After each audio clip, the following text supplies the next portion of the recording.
অনেক দিন আগের কথা। একটি সাপ টুনি পাখির ডিম খেয়ে ফেলে।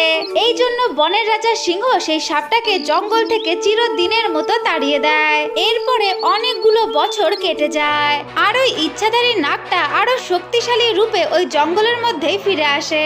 আরে মহারাজ, আমি যে ফিরে এসেছি এই জঙ্গলে, আর আমি ফিরে এসেছি আরো শক্তিশালী রূপে। আর এখন আমার কাছে আছে এই নীলকণ্ঠ নাগমণি।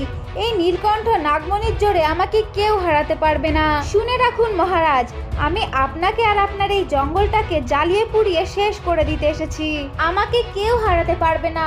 আপনি মৃত্যুর জন্য প্রস্তুত হন মহারাজ, আমি আসছি। আজ অনেক বছর পর আমি এই জঙ্গলের মধ্যে ফিরে এসেছি। ওই সাপটা যখন এই সমস্ত কথা বলছিল, ঠিক তখনই সেইখানে ওই টুনি পাখিটা চলে আসে। আরে তুমি আবার এই জঙ্গলের মধ্যে ফিরে এসেছো? তোমার কি একটুও লজ্জা করে না?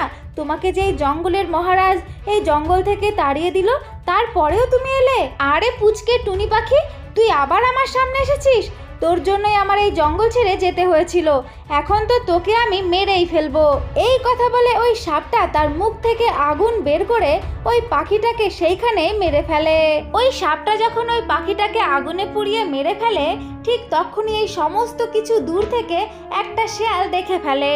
আরে ওই সাপটা আবার এই জঙ্গলে ফিরে এসেছে, আর ও তো ওই টুনি পাখিটাকে মেরেও ফেললো।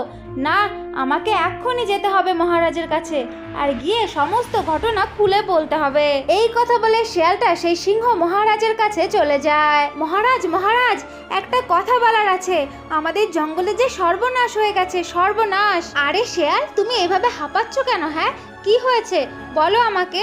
মহারাজ, আপনি বহু বছর আগে যে সাপটাকে তাড়িয়ে দিয়েছিলেন এই জঙ্গল থেকে, সেই সাপটা যে আবার ফিরে এসেছে, তাও আবার অনেক শক্তি নিয়ে, আর টুনি পাখিটাকে এসে আগুনে পুড়িয়ে মেরে ফেললো জানো। শেয়াল, তুমি যে সমস্ত কথা বলছো, এটা যদি সত্যি হয়ে থাকে তাহলে তো আমাদের সামনে মহা বিপদ। এখন যে আমি কি করি আমার মাথায় কিছুই আসছে না। শেয়াল, এ কি, তোমরা দুজন এত চিন্তিত কেন? কি হয়েছে? মিষ্টি পরি, অনেক বড় সর্বনাশ হয়ে গেছে।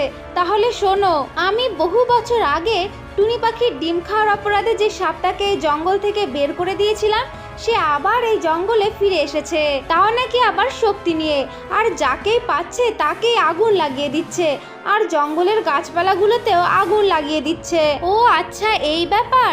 তোমরা কোনো চিন্তা করো না, আমি তোমাদের পাশেই আছি। আমি বেঁচে থাকতে এই জঙ্গলের আর এই জঙ্গলের পশু পাখিদের কোনো অসুবিধায় আমি হতে দেব না। ঠিক আছে সিংহ মহারাজ, তাহলে তোমরা দুজন আমার পিছনে পিছনে এসো। আমিও দেখি ওই নাগরাজের কত ক্ষমতা জঙ্গলের ক্ষতি করার। এইদিকে ওই ইচ্ছাধারী সাপটা তার মুখ থেকে আগুন বের করে জঙ্গলের সমস্ত গাছপালাতে আগুন লাগাতে থাকে। আগুন লাগাতে লাগাতে সেই ইচ্ছাধারী সাপটা তাদের সামনে চলে আসে। আরে মহারাজ, যে আমি তো আপনাকেই খুঁজছিলাম, আর আপনি নিজে থেকে আমার সামনে আসলেন, ভালোই হলো। আপনার কি মনে আছে আমার কথা? আজ থেকে বহু বছর আগে আপনি আমাকে এই জঙ্গল থেকে তাড়িয়ে দিয়েছিলেন। এখন তো আমি আবার ফিরে এসেছি, তাই আপনাকে আর আপনার জঙ্গলকে আমি জ্বালিয়ে পুড়িয়ে শেষ করে দিতে এসেছি, জানেন।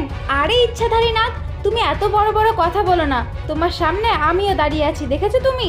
আরে ইচ্ছাধারী নাগ, তোমাকে এই জঙ্গল থেকে তাড়িয়েছিল, তার তো যথেষ্ট একটা কারণও ছিল। এমনি এমনি তো আর তোমাকে তাড়িয়ে দেয়নি। তাই তুমি যদি ভেবে থাকো এই জঙ্গলের ক্ষতি করবে, সেটা আমি কখনোই হতে দেব না। আমার কাছেও জাদু শক্তি আছে, আমি আমার জাদুর শক্তি দিয়ে তোমাকে আমি এক্ষুনি মেরে ফেলবো। এই কথা বলে ওই মিষ্টি পরি তার জাদুর শক্তি দিয়ে ওই নাগরাজকে সেইখানে আগুনে পুড়িয়ে মেরে ফেলে। আমার ছোট্ট বন্ধুরা, তো এটাই ছিল আজকের গল্প। যদি তোমাদের ভালো লেগে থাকে তাহলে অবশ্যই লাইক করবে আর চ্যানেলটাকে সাবস্ক্রাইব করে দেবে।